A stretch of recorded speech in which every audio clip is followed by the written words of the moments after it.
Vamos à palavra do Senhor nessa noite? Vencendo a inconstância. É o tema da pregação dessa noite. E a esperança nossa é que no final dessa ministração todos nós estejamos esclarecidos a respeito dos problemas que a inconstância nos traz e convencê-la para a glória do nome do nosso Senhor e Salvador Jesus Cristo. Amém, gente? Abra então a palavra do Senhor, Atos capítulo 2, verso 42 e verso 43.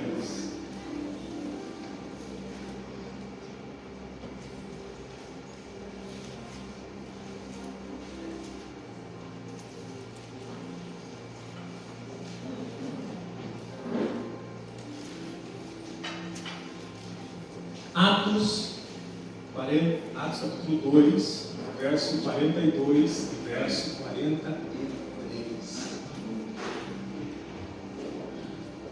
Você vai ter que acompanhar na sua Bíblia nessa noite, o técnico falando que está do teu lado.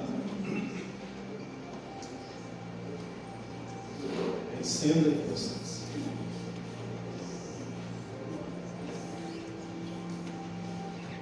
Quem achou, diga graças a Deus. Amém. E perseveravam na doutrina dos apóstolos e na comunhão e no partir do pão e nas orações. E em toda a alma havia temor. E muitas maravilhas e sinais se faziam pelos apóstolos. Pai bendito e santo, nessa noite, meu Pai, nos abençoa de vencer a inconstância na nossa vida. Nos abençoe, meu Pai, de manter um ritmo, Senhor, que te glorifique. Um ritmo espiritual, um ritmo de vida, meu Pai. Um ritmo de pensamentos que exaltem o Teu nome sobre todo nome. A ponto daqueles que passam até correndo por nós, veja que nós estamos debaixo da unção e da autoridade do nome de Jesus. Essa é a nossa oração, meu Pai, nesta noite, em nome do Senhor Jesus. Amém. Amém, gente? Vencendo a inconstância. Coloca lá para nós, amigo. Passa esse slide para nós lá, fazendo favor. Slide. Ai, ai. Esse é o slide que estava lá, não? Na película? Opa. Então, a gente está se adaptando para a televisão agora. Agora a gente fica meio desencantado com a televisão. Até passar.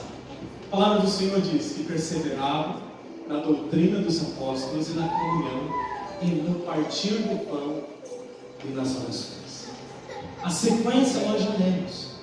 E em toda a alma havia temor e muitas maravilhas e sinais se faziam pelo meio dos apóstolos. Essa é a igreja de Atos. Diga assim, essa é a igreja que eu pertenço. Essa é a nossa igreja. A gente tem o costume de olhar e dizer assim, essa foi a igreja de Atos. Não, a igreja de Atos é a igreja de hoje. Onde houver crentes sinceros, a igreja de Atos está se manifestando. Inconstância. O que é inconstância? Vamos ler. É a condição do que é desprovido de perseverança. Diga assim, falta perseverança. Pessoas sem firmeza. Aquele que tende a mudar de ideia com facilidade. Cujas atitudes, opiniões ou pontos de vista se alteram com facilidade, ou se alteram facilmente. Instabilidade. Conhece gente assim? Mudar de ideia não é problema. O problema é mudar de ideia todo dia. O problema não é a pessoa ser flexível e dizer, olha, eu pensava assim no passado, mas agora eu conhecendo a palavra de Deus, eu conhecendo uma verdade maior, eu reconheço que aquilo que eu pensava estava errado. Falta de perseverança. Muitos de nós não avançam, não é por causa de falta de fé, mas é por causa de falta de perseverança. A palavra do Senhor é clara. Conquistas duradouras exigem perseverança. Na família, na carreira, na espiritualidade, em relacionamentos. Quem já é casado há 20 anos aqui? Poxa, olha que beleza. Vamos forçar. 30, 40, 45, Olha, 45 já, tio? 47. Olha. Se a gente parar para perguntar para minha tia e para o meu tio, família exige perseverança? 47 anos junto. Família lembrando? Imagina se tivesse um pacotinho assim, ó. Aliança, a chave da casa, a chave do carro, filhos criados e o dinheiro para a gente continuar vivendo. É assim que funciona. Diga assim, família precisa ser construída. Família se constrói. Carreira se constrói. Marco Aurélio aqui, por exemplo, é aposentado, né, Marco? Sim. Quantos anos você trabalhou como engenheiro? Só 33 anos. E 4 meses. Ele se gostava do trabalho. 33 anos e 4 meses. Eu tenho certeza que um engenheiro que chegasse na empresa que o Marco trabalhava, novo, não sabia o que ele sabia. Tinha o mesmo diploma. Poderia ter estudado na mesma faculdade, mas não sabia o que ele sabia. Porque ele construiu a sua carreira ao longo dos anos. Aperfeiçoamento, pós-graduação, treinamentos, e foi avançando até chegar num patamar em que ele se tornou um profissional raro. 33 anos numa profissão é funcionário raro, é profissional raro. É gente que sabe o que faz. Não é assim. Uma coisa muito interessante que eu aprendi assim que eu me formei. A faculdade é só o começo. Você faz faculdade, as pessoas te ensinam tanta coisa, você aprende tanta coisa, você cai no mercado de trabalho. Gente do céu, como muda. É totalmente diferente de muitas coisas. A gente sai preparado pensando numa coisa. Chega no mercado de trabalho é outra. Você olha pessoas que dão 10, 15, 20, 30 anos na sua frente de carreira profissional. São pessoas extraordinárias naquilo que fazem. Espiritualidade se constrói. Eu não sei se você já percebeu isso, mas vida de fé não se constrói no final de semana. Não existe aquela assim, eu vou virar crente. Ou agora eu viro-me um homem de fé. Não. Eu vou passo a passo edificando a minha vida até chegar no patamar. Eu vou construindo a minha espiritualidade com base nas Escrituras, debaixo da unção do Espírito Santo, debaixo da autoridade do nome de Jesus. Eu vou crescendo e a ideia é que lá na frente sejamos muito melhores do que somos hoje. Quem recebe, diga graças a Deus. Que Deus nos livre da praga de sermos crentes antigos ou crentes há muitos anos que são crianças dentro de uma igreja, que são infantis dentro de um ambiente de fé. Que Deus nos abençoe de amadurecer cada vez mais. E amadurecer não é espiar. Amadurecer é amadurecer. Espiar é outra coisa. Alguns dizem, não, eu já não faço certas coisas porque agora eu sou maduro na fé, tenho 20 anos de crente. Não. Quanto mais você vai caminhando na fé, mais fervoroso no Espírito você se torna. É claro que algumas coisas mudam, todos nós mudamos. Esperar que uma pessoa não mude é irracionalidade. Eu não posso esperar que daqui a 10 anos o Rogério esteja do mesmo jeito. Bom se fosse aparência física só, né? Amém. Amém. Mas ele vai crescer, ele vai avançar. Daqui a 20 anos eu espero que você olhe para mim e fale assim, como esse pastor cresceu? Não assim. Cresceu na fé. Cresceu na graça. Porque a gente está aprendendo, nós estamos caminhando. Amém, gente? Amém. Relacionamento se constrói. Pastor, eu conheci uma pessoa ontem, é meu amigão do peito. Não, ele não é seu amigo, é seu conhecido. Talvez se torne colega, talvez ele se torne seu amigo daqui a alguns anos. Ah, mas eu mandei um WhatsApp ontem, ele me respondeu tão rápido. Ele gosta de mim. Não. Tem que ser investido. Conquistas duradouras exigem perseverança. Por que perseverança? Porque a perseverança é muito que mata a inconstância. E a inconstância é geradora de grandes fracassos na nossa vida. Pode passar, Júlio, essa tela.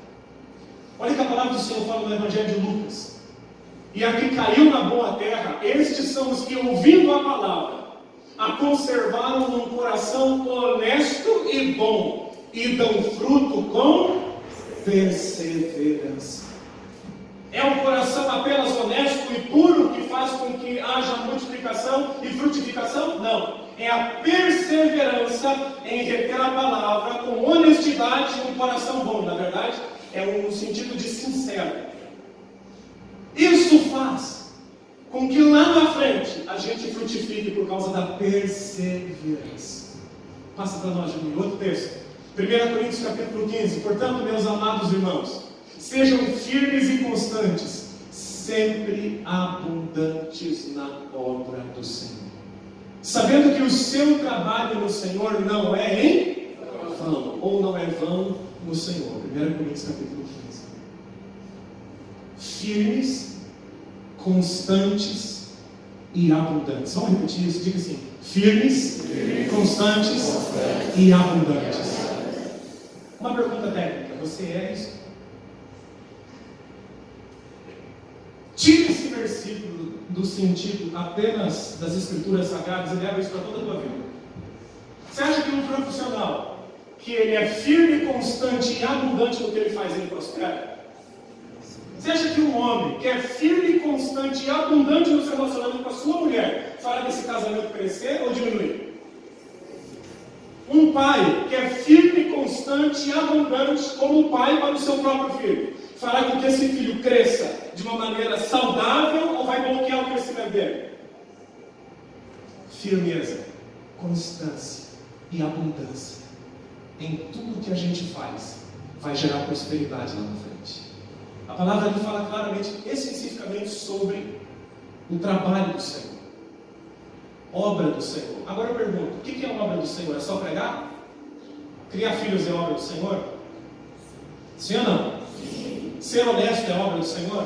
Sim. Quando o seu chefe ou a autoridade sobre você no seu trabalho chega para você 9 da manhã e diz assim: eu preciso de um relatório às 13h30 da tarde, porque eu vou entrar numa reunião e eu preciso desse relatório pronto. Quando você faz com excelência, isso é obra do Senhor ou não é? É. O apóstolo Paulo fala: faça o seu trabalho como se estivesse fazendo para o Senhor. A obra do Senhor não é apenas aqui no âmbito que nós estamos de igreja, em todos os lugares, porque nós somos o povo do Senhor. Amém, gente? Amém. Obra do Senhor é criar filhos, é amar a mulher, é respeitar o marido, é ser um bom profissional. Também é, logicamente, exercer os dons espirituais com fidelidade, com abundância na casa do Senhor. Claro que é, mas não é só isso. É tanto aqui dentro quanto lá fora. Diga assim: é tanto aqui dentro quanto lá fora. Se o Senhor viesse hoje, fosse colher um fruto meu e teu, do meu trabalho aqui dentro dessa casa de oração, no ambiente da nossa comunidade de fé, nos nossos trabalhos, se Deus chegasse hoje e falasse assim: senta todo mundo que agora vamos prestar conta para mim, o Senhor acharia o seu trabalho abundante, constante e firme? Sim ou não? Não responda para mim. Agora veja, se eu uso essas coisas na vida cotidiana e dá certo, pensa no que acontece quando eu uso todas essas coisas: a perseverança, a firmeza, a constância na área espiritual. Você concorda comigo que tudo que eu faço para Deus eu começo a colher aqui na terra e colho na eternidade? Quem crê nisso, diga graças a Deus. Eu quero ver com vocês algumas coisas nessa noite, alguns lugares onde nós devemos ser perseverantes. Não podemos ser inconstantes, temos que ser perseverantes. Juninho, passa para nós lá. A perseverança na doutrina dos apóstolos. Perseverar na doutrina dos apóstolos. É o texto que nós lemos. O que é a doutrina dos apóstolos? É a palavra de Deus. A Bíblia fala que a igreja de Atos, que é a mesma igreja de hoje, uma das pilares que a identifica como igreja é estar firmado na doutrina dos apóstolos. Quando eu me firmo na palavra de Deus, aqui chamada de doutrina dos apóstolos, algumas coisas começam a acontecer na minha vida. Coloca na palavra, fazendo favor. Olha aqui em Josué capítulo 1, verso 8 fala: não deixe de falar as palavras desse livro da lei, e de meditar nelas de dia e de noite, para que você cumpra fielmente tudo o que nele está escrito. Olha o que está grifado lá: só então os seus caminhos prosperarão e você será bem sucedido. O que Deus estava falando para Josué? Josué, gaste muito tempo afiando a espada, gaste muito tempo treinando guerra, fique muito forte na guerra, porque somente você sendo um bom combatente você vai crescer e vai prosperar. Deus estava falando ali,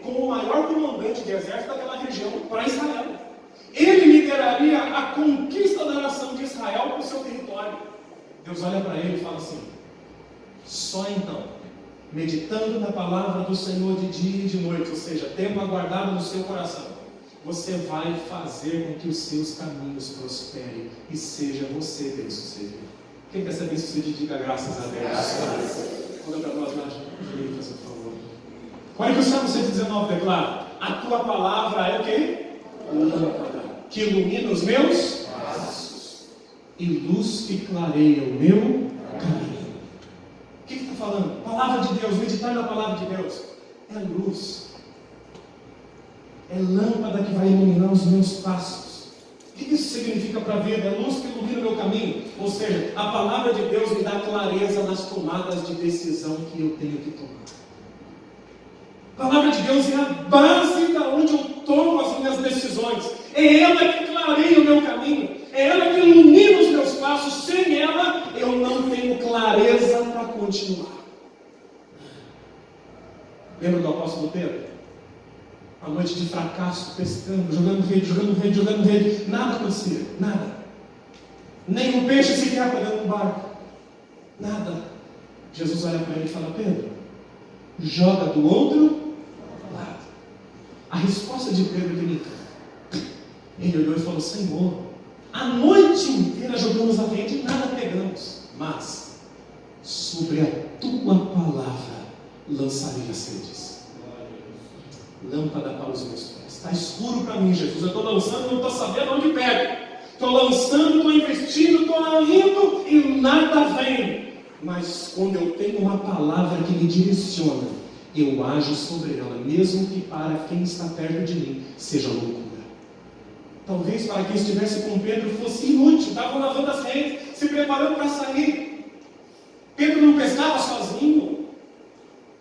Ou seja, não era algo pessoal dele, que se desse errado, ninguém ia ficar sabendo. Por causa de uma palavra de Jesus, ele deu a cara para bater e falou na frente de todo mundo: eu vou lançar de novo, porque o Senhor falou. Prova que ele não estava sozinho, é que outros barcos estavam perto dele, ninguém tinha pego. Mas ele pegou. Pegou quando Jesus declarou uma palavra sobre ele. Muitas coisas na sua vida que você só precisa de uma palavra de Deus e agir sobre ela só. Não é talento apenas, não é posição, não é network, não é conhecimento de gente, não são diplomas na parede, mas muitas vezes o que decide o nosso destino, tanto aqui na terra quanto na eternidade, claramente, obviamente, é uma palavra de Deus para que a gente possa ir. Em outra ocasião, eles estavam sobre um mar ferrenho. Jesus não estava com eles no barco, de repente, Pedro olha e identifica Jesus vindo. E aquilo que Jesus fala para eles, Jesus fala: não tenham medo, sou eu. A resposta de Pedro novamente me encanta. Pedro era um homem de Deus. Jesus, se é o Senhor, manda que eu vá aonde o Senhor está. O que ele estava dizendo? Eu posso pular sobre essa água, desde que a tua palavra esteja sobre ela. Eu caminho sobre terreno instável, desde que a tua palavra me firme. Me dê uma palavra tua e eu vou aonde o Senhor estiver. Que Deus te abençoe e você receber uma palavra de Deus para caminhar sobre ela. Afinal de contas, o homem de Deus não anda por vista humana, mas anda por fé. Tem coisa que você vai fazer na vida, que as pessoas vão dizer: mas por que você está fazendo? E a única resposta é: porque Deus mandou. Talvez seja simplista demais para quem não crê, mas é profunda para quem está vivendo. Estou fazendo porque Deus mandou eu fazer. E porque Deus mandou eu fazer, eu faço. E porque Deus mandou fazer, eu faço. Doutrina dos apóstolos, a palavra do Senhor. Andar sobre a palavra de Deus nos abençoará tremendamente, absurdamente. Olhar para a palavra de Deus e ver os atributos de Deus. Alguém já estudou sobre os atributos de Deus? Opa. Quem já estudou sobre os atributos de Deus? Alguém? Vamos pensar na escola bíblica então, qualquer dia. Quando você começa a estudar a palavra de Deus, vê a grandeza do Deus que a gente serve. Fica tão claro, tão óbvio que os nossos problemas não são nada diante da grandeza do Deus que a gente serve, que a gente começa a crescer na fé. A palavra de Deus diz que Deus é onipresente, Ele está em todos os lugares. Ele é onipotente, Ele pode. Deus observou do céu o que aqueles homens estavam fazendo. E Ele disse: nós vamos descer para ver o que está acontecendo lá. O texto é claro.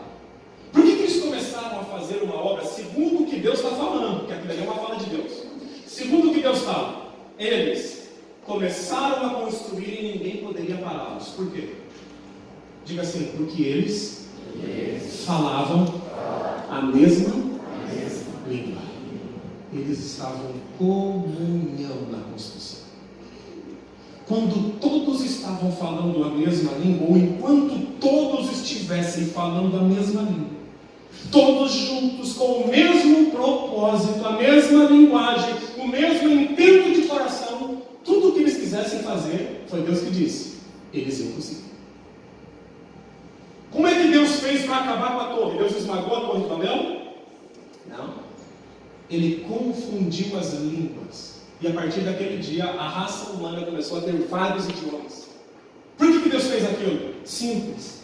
Quando as pessoas não se entendem, elas não conseguem edificar nada. Quando o homem fala uma coisa e a mulher fala outra, quando o homem tem um projeto e a mulher tem outro projeto, a casa não avança.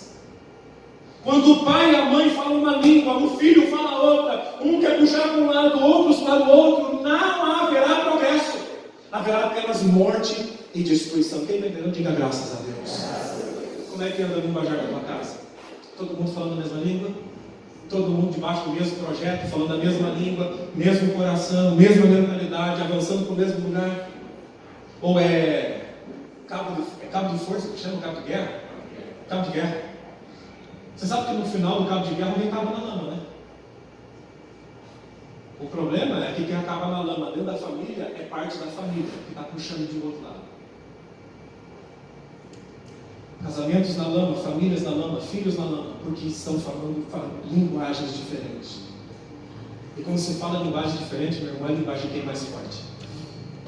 É quem pode mais. A palavra do Senhor testifica isso.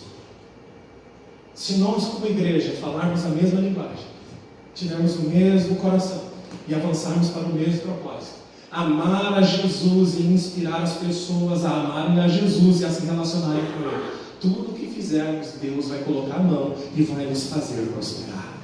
Mas se um departamento pensa numa coisa, o outro departamento pensa em outra coisa, a equipe pastoral pensa em outra coisa, é todo mundo puxando para um lado, e no final, parte da igreja acaba na lama.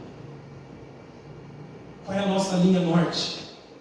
Amar a Jesus e inspirar pessoas a amarem a Jesus e a se relacionarem com Ele. Se não for para fazer assim, não fazemos. Se não tiver esse objetivo, não vai. Passa para nós lá. É minha bateria que está ruim? Minha mesmo, tenho certeza. Não pode ser de outra pessoa. É só eu e eu aqui mesmo. Eu vou trocar essa bateria. Você desliga para mim.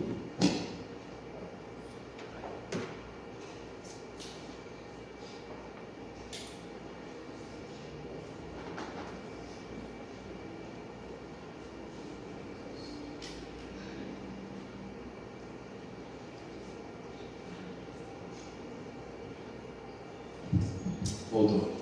Obrigado. Senão a gente vai tentando disfarçar até o final da pregação e não dá certo. Salmo 133. Como é bom e agradável que os irmãos convivem em união. É como óleo precioso derramado sobre a cabeça que desce pela barba, a barba de Arão, o sacerdote, até a gola das suas vestes. É como o orvalho do Hermon, quando desce sobre os montes de Sião, ali o Senhor ordena ou concede a bênção da vida para sempre. Ali, não é no Monte Hermon, é onde há união entre os irmãos. Diga assim, aonde há união dos irmãos, Deus ordena a sua bênção. É isso que o texto fala. Quando os irmãos, filhos de Deus, estão juntos ali naquele lugar, Deus derrama, Deus ordena. A palavra ali é concede. Há uma palavra melhor para conceder que a ordenar. Deus determina a bênção aonde os seus filhos estão unidos, aonde a verdadeira comunhão. E a igreja de Atos, que é a nossa igreja, aprendeu isso desde o seu começo. Temos que andar em comunhão. A perseverança para andar junto, porque não é fácil andar junto, fala a verdade. Dá uma olhadinha ao teu redor, mas só olha, não fala nada, dá uma olhadinha ao teu redor. Olha quanta gente diferente de você tem aqui dentro. E isso é só o começo, daqui a pouco vai ter mais. Mais gente diferente da gente. A perseverança tem que ser aplicada à comunhão. Senão, eu vou ter um critério tão raso. Eu vou olhar para o irmão e falar assim, não fica a cara dele. Antigamente, né, antes de se converter, a gente dizia que o santo de um cruzava com o santo do outro, né? Lembra disso? O meu santo não cruzou com o santo dele. E se a gente não aplica esforço para ter comunhão, a vida da gente vai sendo superficial assim, não gosto dele. Você já conversou com ele? Não, nunca conversei, mas não gosto dele. É igual meu filho esses dias. Meu filho tem uma maneira, ele não come e diz que não gosta. Só em casa que acontece isso. Eu sei que o seu filho não faz isso para você. O filho come e não gosta. Você já comeu? Não, mas não gosto. E aí a gente vai deixando, daqui a pouco ele começa a olhar para a gente e fala assim, você falou com o fulano? Não, porque eu não gosto. Como ele era pequeno, e a gente tirava do prato, ou tira do prato aquilo que não se gosta, só come o que gosta, quando ele cresce ele vai fazer a mesma coisa, mas ele vai fazer com relacionamento, com emprego. Por que você pediu a conta? Porque eu não gosto. Teu filho não gosta? Coloca na boquinha dele e fala assim, filho, experimenta, você tem que comer. E o Tiago? A vida está cutucando o Tiago. A gente vende tudo aqui de cima. A gente vai colocar a câmera aqui de trás, só para liberar para a gente. Engraçado demais. Se o seu filho não gosta, ensina para ele que nem tudo na vida ele tem que gostar. Você faz tudo que você gosta? Não.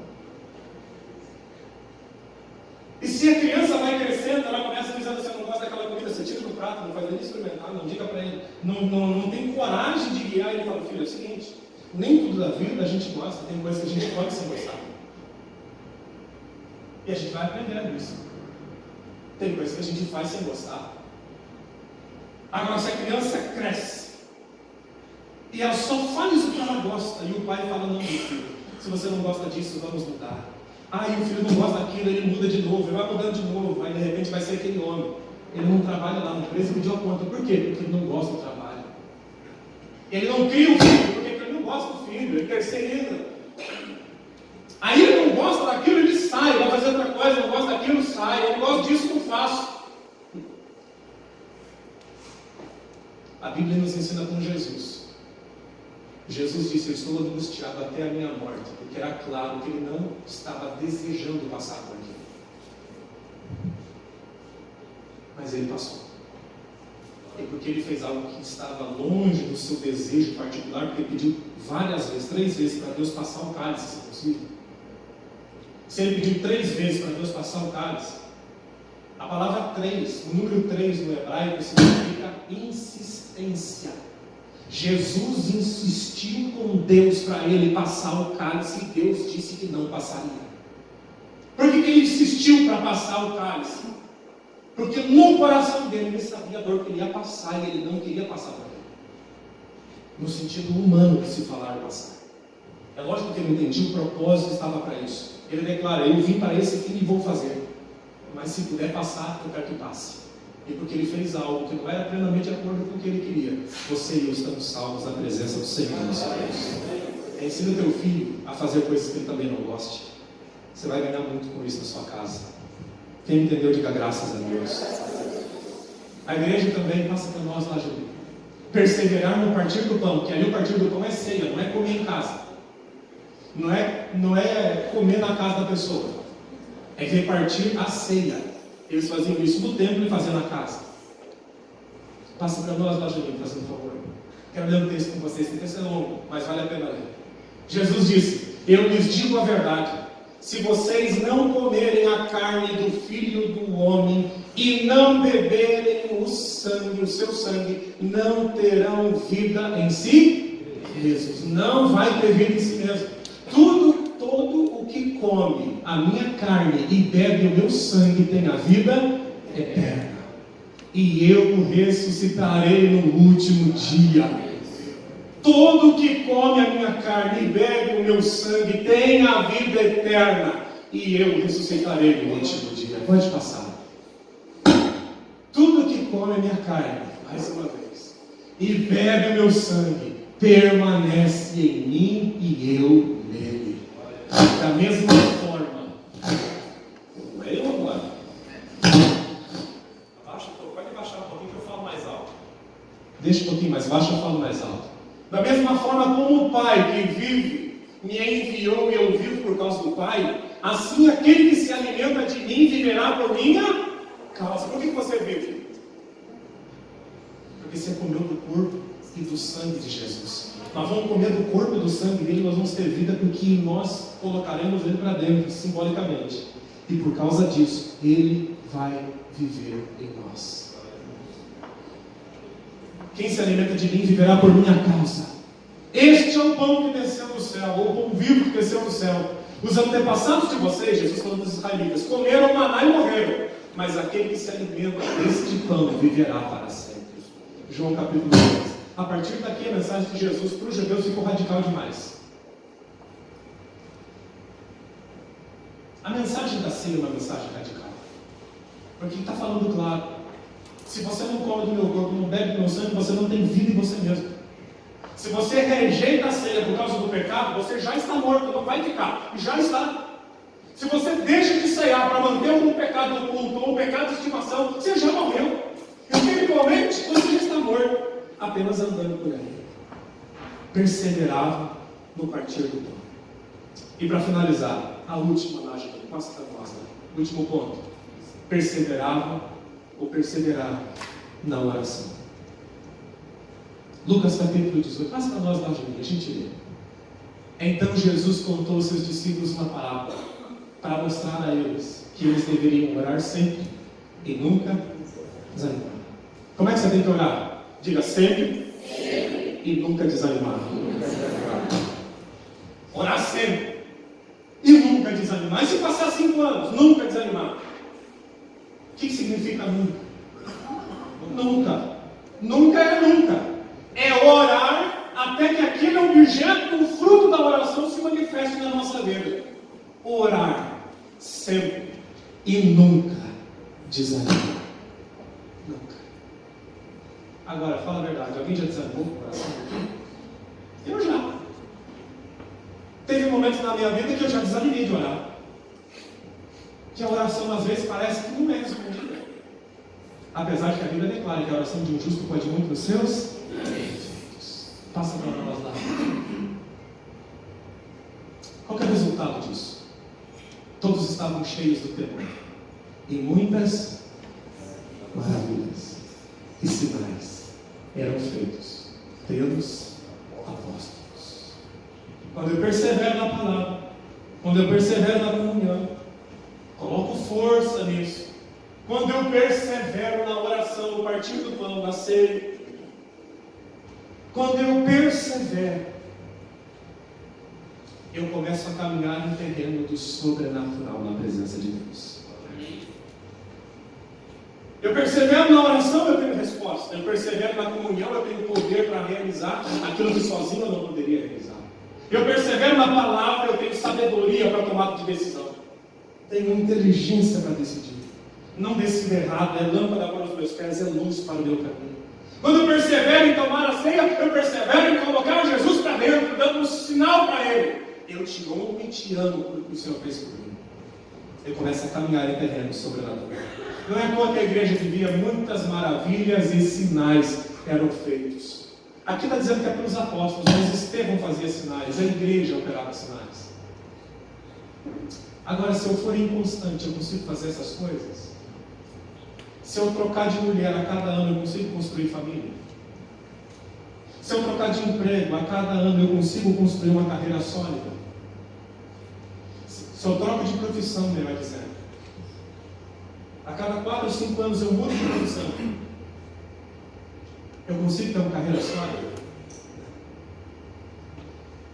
Se eu sou inconstante, tomo ceia quando quero, oro quando quero, não boto força na comunhão, não coloco pressão nisso, não coloco intento nisso, eu consigo ter o poder de Deus para a realização do sobrenatural, coisas sobrenaturais? Não. A maioria das pessoas tem fé. A maioria das pessoas são inconstantes. Elas têm um pico de fé e acaba rápido. Como se fosse um tiro de 100 metros de corrida. Ele dá tudo que tem no final de semana. Segunda-feira a fé dele está lá embaixo. Já correu um tiro de 100 metros? Eu tive que correr esse negócio quando fui fazer teste no exército. Eu já fiz isso, por incrível que pareça. Um dia me colocaram para fazer um tiro de 100 metros, depois tinha que correr alguns quilômetros. O que acontece quando você dá um tiro de 100 metros? Tem que dar tudo de si para correr o mais rápido dos 100 metros. O que acontece no final? O coração parece que vai explodir. Falta ar, falta tudo, mas ainda a gente é acostumado a fazer muito exercício físico. Diferente de uma maratona, você corre muito mais lentamente, reservando energia para o final. Feche os seus olhos, eu gostaria muito de orar com você agora. Inconstância. Inconstância. Será que algumas conquistas na sua vida não foram paralisadas por falta de constância? De perseverança? Por que você parou? Sendo que poderia ter continuado. Eu olho a vida de Daniel. As escrituras sagradas afirmam que ele jejuou por quanto tempo? 20 dias. Eu fico pensando se ele tivesse desistido de jejuar no 20º e falado assim: não, já jejuei 20 dias, não teve resposta, não teve nada. Quer saber de uma coisa? Eu vou parar. Eu vou parar de jejuar. Será que ele teria a resposta que teve?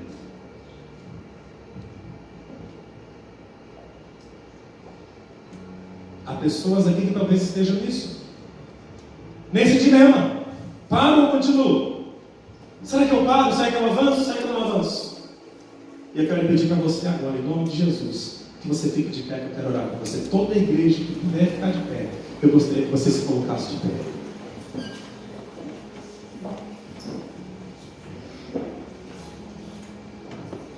Domingo que vem nós vamos ter culto de primícias. Comunhão. Mas eu não gosto. Não é questão de gosto. É fundamental também. Quando o Senhor nos deu a direção para fazer, nós inclusive mudamos o horário do culto, porque discernimos a voz de Deus. Nós tínhamos culto 9h30 da manhã. Passamos o culto para a noite, para poder vivenciar uma palavra que o Senhor tinha colocado sobre esta casa de oração. Semana que vem você será convidado a vir ao culto, a trazer um prato doce ou salgado de panificação. E no final do culto, sentar e comer. Mas isso não é espiritual, é comunhão. Eu tenho que pôr força nisso. Nós temos que colocar força nisso. Oração tem que ser colocado direcionamento, temos que colocar força nisso. Temos que fazer. Temos que perseverar. E perseverar é esforço consciente para atingir o objetivo. Perseverar é fazer com consciência. Faço porque sei que tenho que fazer. Não é porque eu sinto, não é porque eu gosto, não é porque eu tenho desejo, é porque eu sei do propósito da oração, eu conheço o propósito da comunhão. Deus ordena a bênção da comunhão e as respostas vêm através da oração, através da palavra. Insistindo na palavra, eu tenho luz na minha vida, tanto para a salvação eterna quanto para tomadas de decisão na vida cotidiana. O apóstolo Paulo chega ao ponto de dizer: gente, como é que pode, a igreja de Corinto, vocês levam irmãos no tribunal? Será que não tem ninguém no meio de vocês que tenha sabedoria para julgar as vossas causas? Vocês não sabem que julgarão até os anjos? Paulo dizia, entre estas linhas, é ridículo quando um crente não tem sabedoria para resolver o problema. Se você não tem, procure alguém que tenha a mesma fé que você. Mas não procure quem está nas trevas para fazer isso. É o que o apóstolo Paulo declara e que eu acredito que é verdade, porque tudo que está na palavra eu acredito que é verdade, todo ensino é verdadeiro. É a palavra de Deus, mas eu tenho que crer para dizer graças a Deus. Que Deus nos abençoe de crescer na perseverança. A inconstância é o motivo de muitas derrotas na vida de muita gente. Quanta gente parou de lutar um dia antes de conquistar aquilo que precisava? Quantas pessoas pararam de amar pouco tempo antes da grande bênção chegar? Quem sabe, talvez você esteja aqui nessa noite dizendo, pastor, mas o senhor não sabe quanto tempo eu estou lutando por isso. E eu posso lhe dizer, quem sabe hoje seja o último dia da tua luta antes que a tua grande vitória chegue nas tuas mãos. E se você lançar nas mãos do Abba agora, se você desistir, a oportunidade de vivenciar o seu milagre. Essa é a minha perspectiva de vida, é assim que eu enxergo a palavra do Senhor. Por mais dificuldade que a gente possa passar em alguma área, pode ser o último dia da dificuldade. E se for o último dia, glória a Deus. Se não for, amanhã pode ser o último dia, e assim por diante. Alimentemos a nossa fé com a esperança.